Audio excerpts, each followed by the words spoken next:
Tesalonicenses, capítulo 4,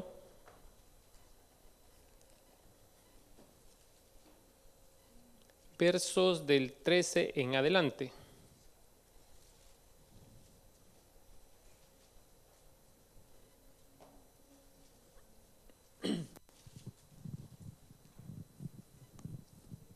Cuando lo tenga listo me da un fuerte amén. La palabra del Señor se lee en nombre del Padre, del Hijo y de su Espíritu Santo. Tampoco queremos, hermanos, que ignoréis acerca de los que duermen, para que no os entristezcáis como los otros que no tienen esperanza. Porque si creemos que Jesús murió y resucitó, así también traerá Dios con Jesús a los que durmieron en él. Voy al verso 15. Por lo cual decimos esto en palabra del Señor, que nosotros que vivimos, que habremos quedado hasta la venida del Señor, no procederemos a los que durmieron. Porque el Señor mismo, con voz de mando, con voz de arcángel y con trompeta de Dios, descenderá del cielo, y los muertos en Cristo resucitarán primero. Luego nosotros, los que vivimos, los que hayamos quedado, seremos arrebatados juntamente con ellos en las nubes, para recibir al Señor en el aire. Así estaremos por siempre. Amén. Por siempre con el Señor. Inclinamos nuestro rostro, vamos a orar. Amadísimo Padre, Rey Celestial, te damos las gracias, Señor, por tu palabra, Señor. Habla a nuestros corazones, Señor, que sean reforzados, que sean fortalecidos, Señor, y que podamos, Señor, esperar ese día glorioso en el que nosotros te recibiremos en el aire, Señor. En el nombre de Jesús oramos en acción de gracias. Amén y amén. Podemos tomar asiento. El tema de esta noche, el título del sermón se llama Hasta la vista, baby. Y podrá decir, ¿por qué le puse ese título? Pues fíjese que hay una película de Terminator, creo que si no me equivoco, con Arnold Schwarzenegger, de que cada vez que liquidaba a alguien decía hasta la vista, baby, una forma irónica de decir que no lo iba a volver a ver. Y nosotros cuando seamos arrebatados de este mundo, cuando sucede el arrebatamiento de la iglesia, nosotros vamos a decir un hasta la vista, baby, al mundo, porque ya no vamos a tener llanto, una forma irónica de decir que ya no vamos a padecer más sufrimiento. Pero ¿qué quiere decir el rapto de la iglesia?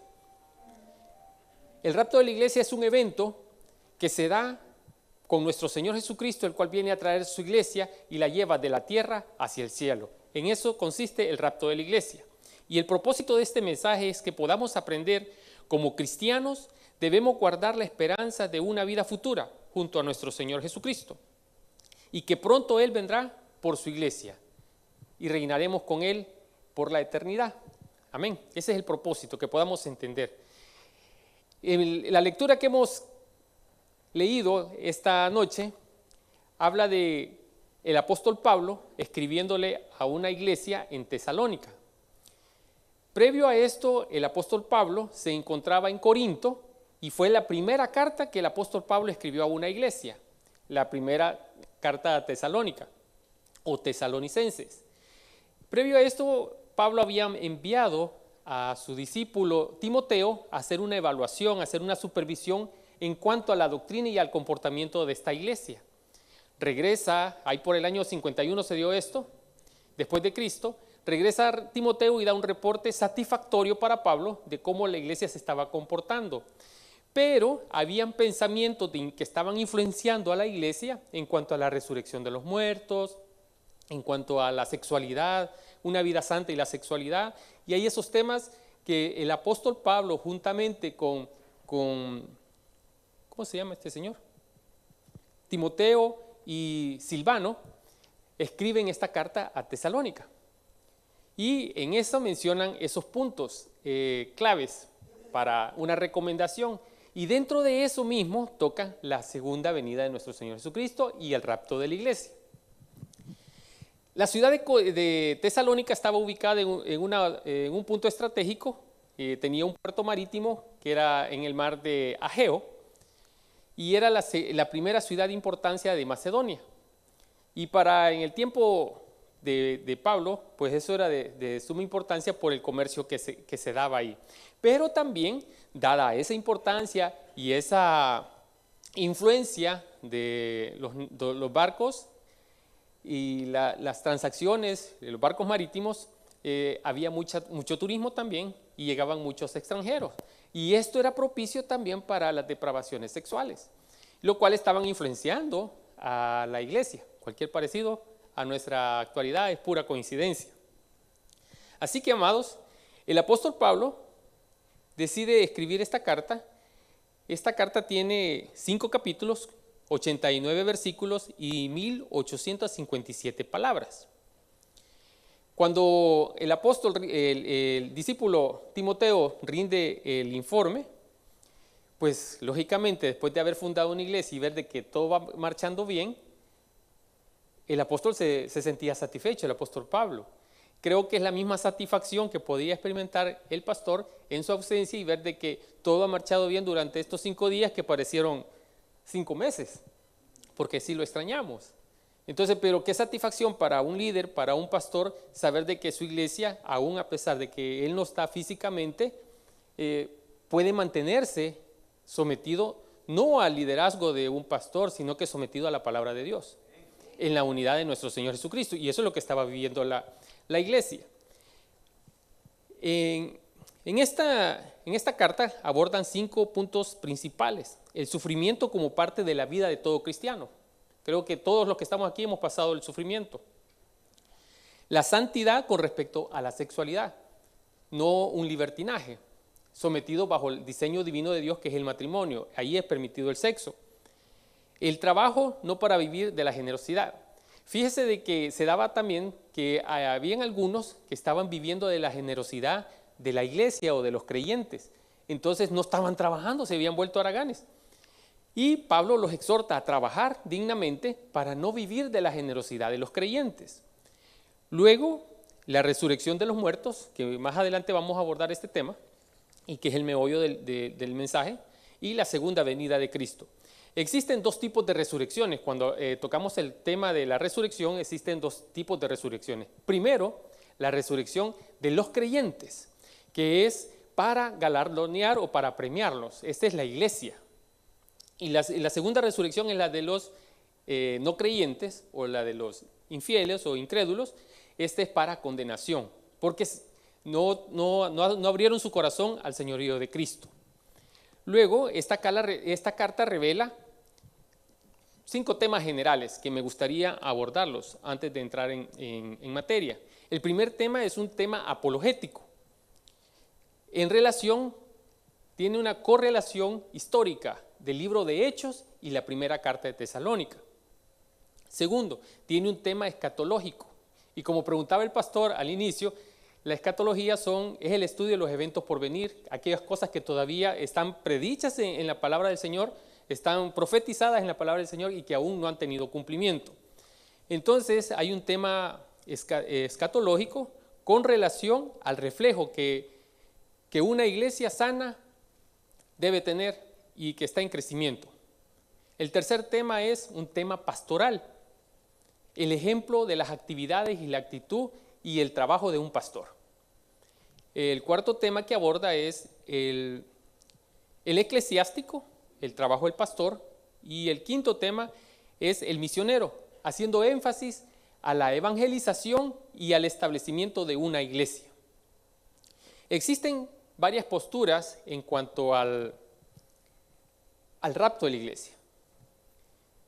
Me gustaría empezar definiendo la palabra rapto. Si analizamos y si estudiamos y investigamos, la palabra rapto, así literalmente, no aparece en la Biblia. La palabra es un sinónimo de su original en el griego,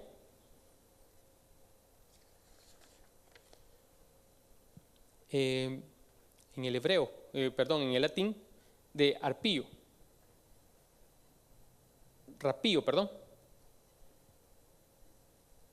Fíjese que me molesta la vista. Sí, por eso el tema hasta la vista, porque hasta la vista me va a molestar. Amén.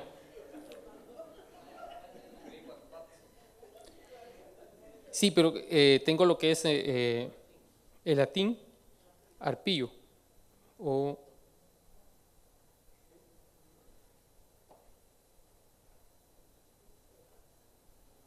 esto cuando se tramita en vivo siempre hay problemas técnicos.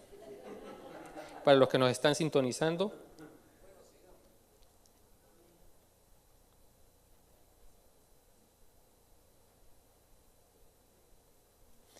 Existen varias posturas y quiero mencionar 4 de esas posturas en cuanto al rapto de la iglesia. La primera postura es la post-tribulacionaria. Voy a comenzar de atrás hacia adelante. La post-tribulacionaria premilenarista, el cual consiste en el rapto de la iglesia al final de la tribulación y sostiene que el rapto de la iglesia y la segunda venida de Cristo es un mismo evento dividido en 2 partes, 7 años y 1000 años. Premilenarista quiere decir que creen antes de la instauración del reino milenario, los 1000 años del reino de nuestro Señor Jesucristo.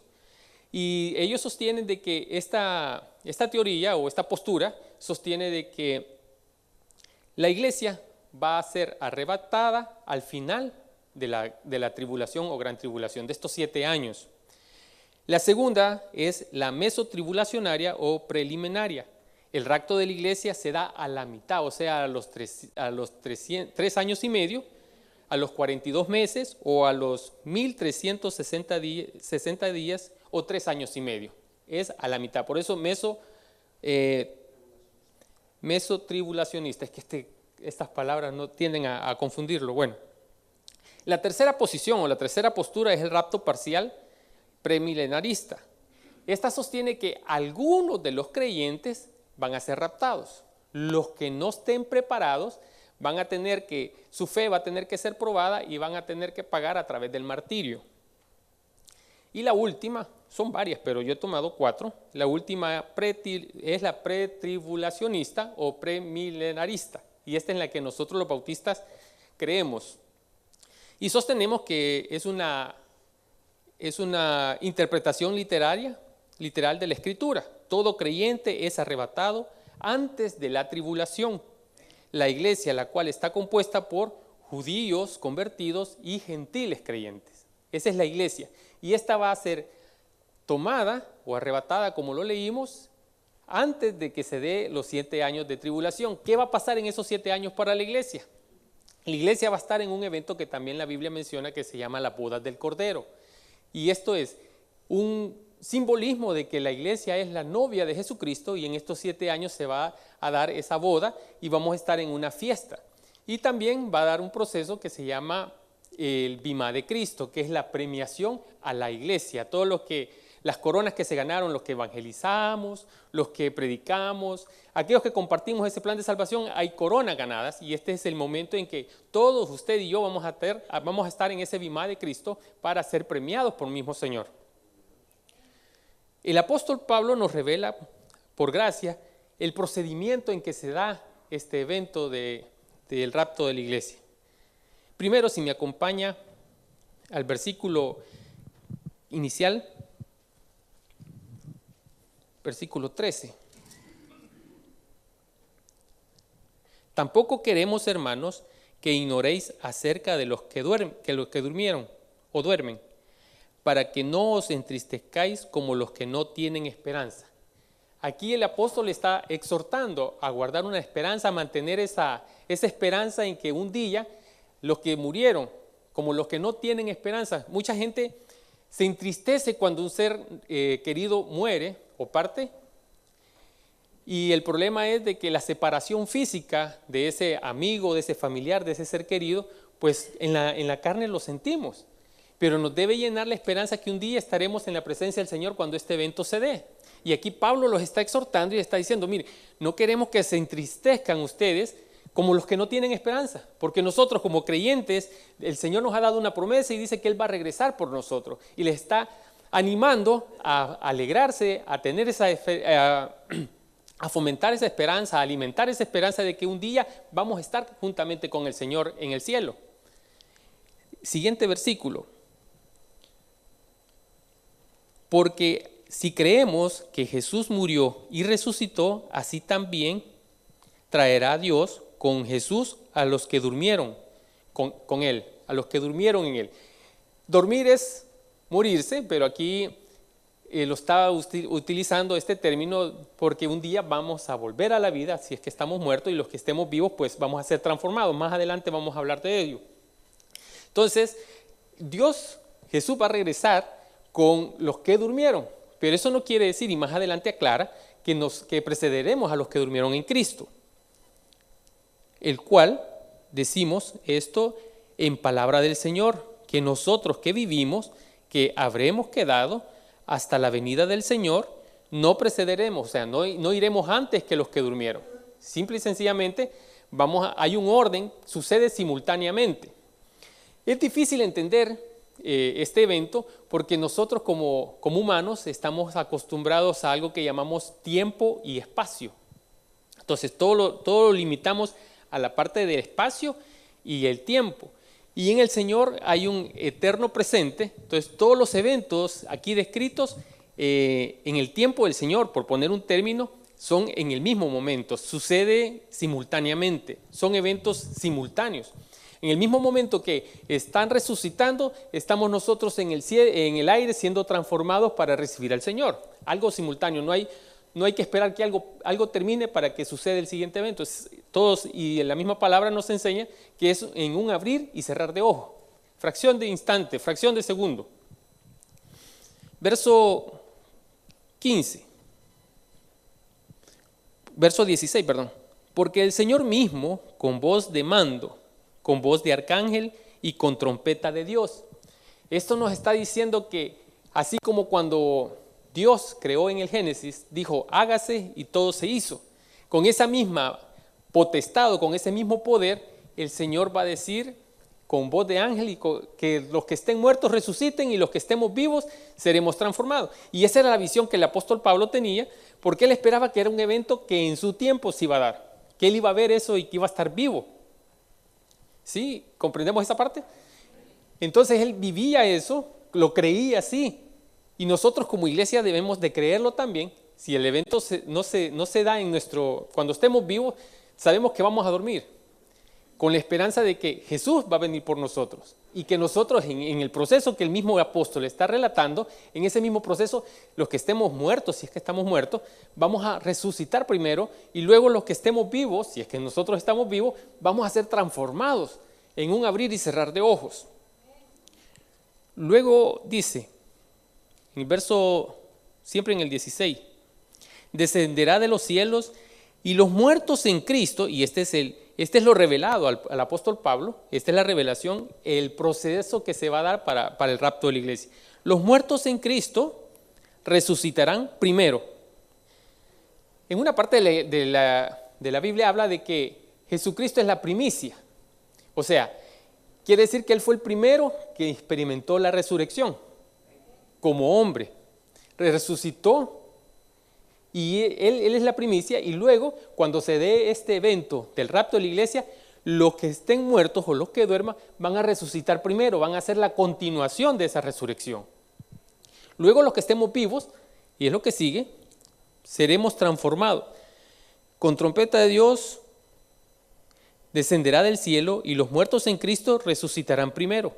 Luego nosotros, los que vivimos, los que hayamos quedado, seremos arrebatados juntamente. La palabra utilizada en el griego es arpazo, que significa quitar a la fuerza o quitar violentamente algo, hacerlo de manera rápida y violenta. Luego nosotros los que vivimos, los que hayamos quedado, seremos arrebatados juntamente con ellos en las nubes, para recibir al Señor en el aire. Y así estaremos con Él. Pase a la página siguiente. Con Él estaremos para siempre con el Señor. Por tanto, alentaos los unos a los otros con estas palabras. Alentaos los unos a los otros. O sea, no tiene que haber tristeza ni desánimo. Quizás en el periodo de espera vamos a tener que ver que muchos se gradúen de una forma de decir de que hemos luchado la buena batalla, hemos peleado la buena batalla, y se han muerto algunos. Pero eso no nos tiene que entristecer, sino que por el contrario nos tiene que dar alegría, porque la venida del Señor se está aproximando. Más adelante, los muertos en Cristo, si me acompaña 1 Corintios 15, 51. He aquí os digo un misterio. No todos dormiremos, pero todos seremos transformados. En un momento, en un abrir y cerrar de ojos. A la final trompeta, porque se tocará la trompeta, y los muertos serán resucitados incorruptibles, y nosotros seremos transformados. Y aquí da la razón por qué de esa transformación. Porque es necesario que esto corruptible, se refiere al cuerpo, a la carne, se vista de inmortalidad, de incorrupción, y esto mortal se vista de inmortalidad. Cuando esto corruptible se haya vestido de incorrupción y esto mortal se haya vestido de inmortalidad, entonces se cumplirá la palabra que está escrita. Sorbida es la muerte en victoria. ¿Dónde está, oh muerte, tu aguijón? ¿Dónde, oh sepulcro, tu victoria? Ya que es el aguijón de la muerte, es el pecado, y el poder del pecado, la ley. Mas gracias sean dadas a Dios, porque nos da la victoria por medio de nuestro Señor Jesucristo.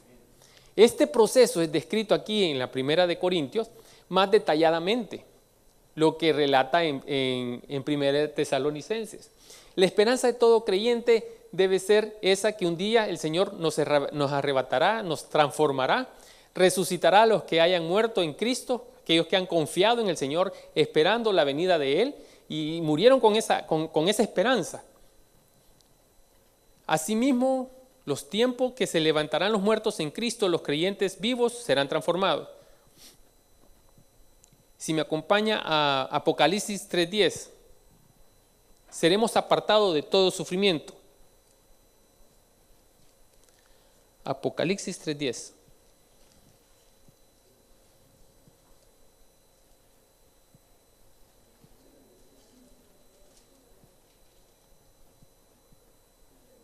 Por cuanto has guardado la palabra de mi paciencia, yo también te guardaré en la hora de la prueba, que ha de venir sobre el mundo entero, para probar a los que moran sobre la tierra.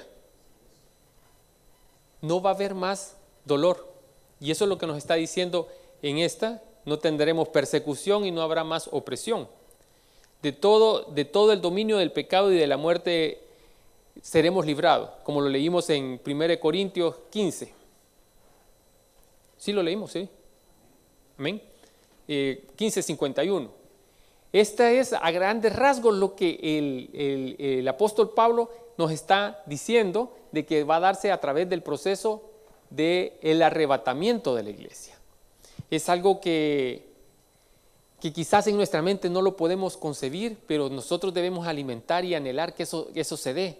Hay eventos previos al rapto de la iglesia, y la misma palabra nos enseña: cuando oigáis rumores de guerra, terremotos, enfermedades, pestes, mas no es el tiempo, sino que el tiempo está cerca. Y si usted se pone a oír los noticieros, a leer los periódicos, vemos que cuánto rumor de guerra. Hoy con esto de la globalización, sabemos las noticias en cuestión de segundos. Con esto de las redes sociales también nos damos cuenta cómo ha incrementado la violencia, el mundo es un caos, la economía no se diga. Hoy nos despertamos y empezamos el nuevo mes de noviembre con nuevos impuestos a la gasolina aquí en nuestro estado de California. Para el próximo año tenemos un incremento en la renta de las casas y los apartamentos. ¿Para dónde vamos? Pero nuestra confianza no debe estar puesta en un sistema político. Nuestra confianza debe estar puesta en nuestro Señor, en Dios. La gloria sea para Él.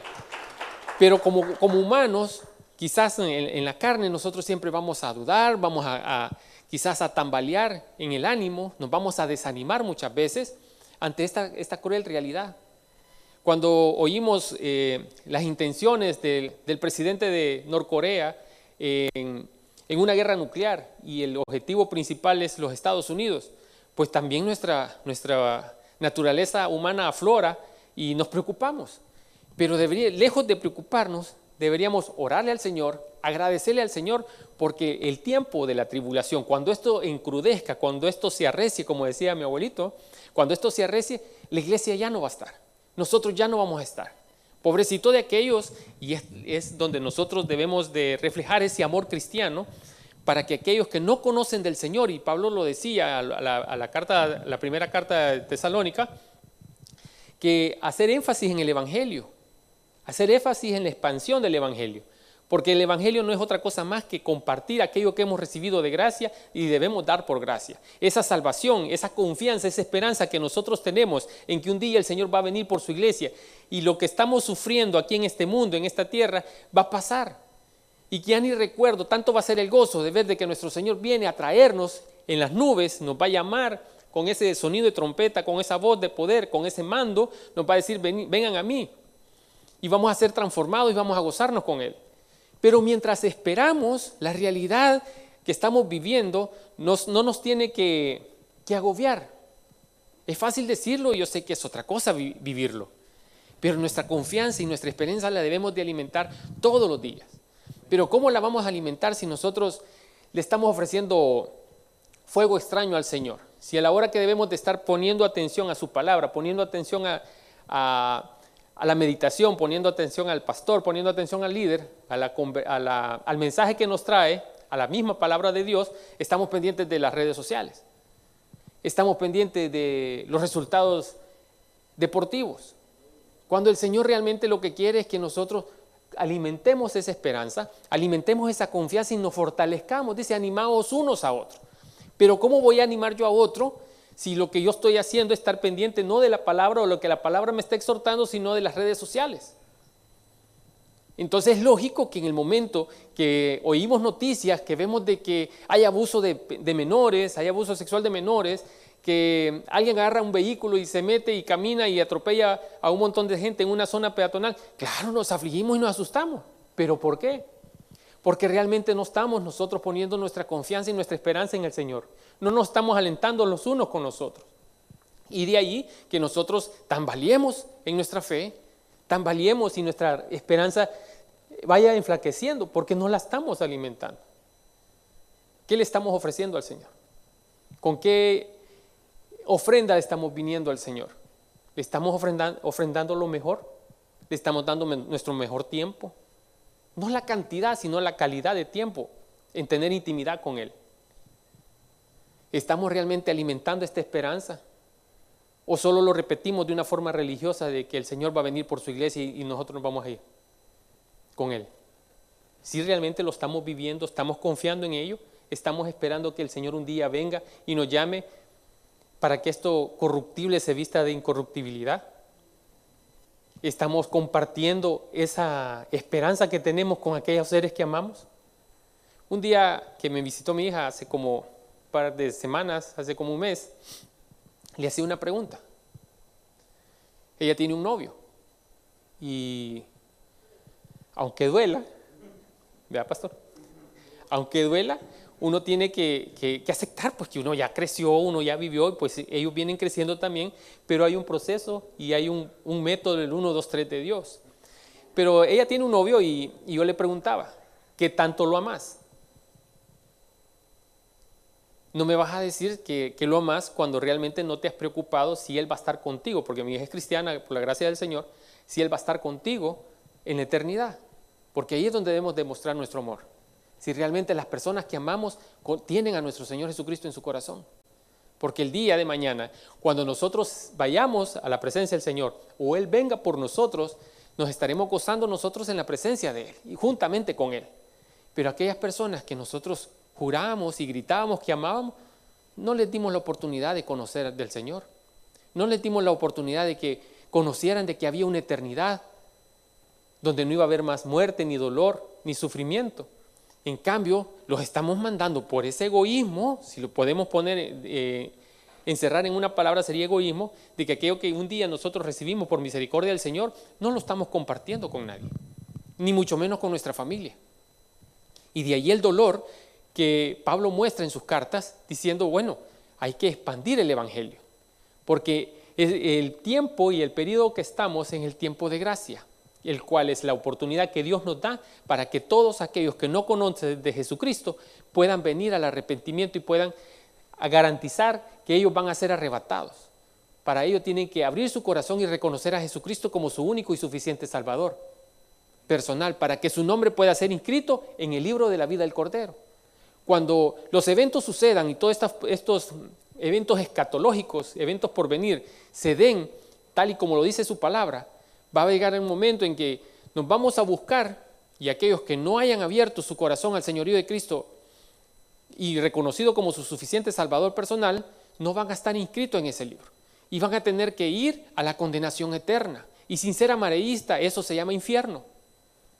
Pero usted y yo estamos preocupados por compartir. Estamos dedicando tiempo a la evangelización. Estamos yendo a compartir ese plan de salvación. Lo hacemos litúrgicamente o religiosamente solo los días que hay evangelismo. El evangelio es un estilo de vida de 24 horas, de 365 días al año. No se limita solo a las actividades que su iglesia tiene establecidas para evangelizar. Conocemos a una hermana que ella, donde quiera que va, comparte ese plan de salvación.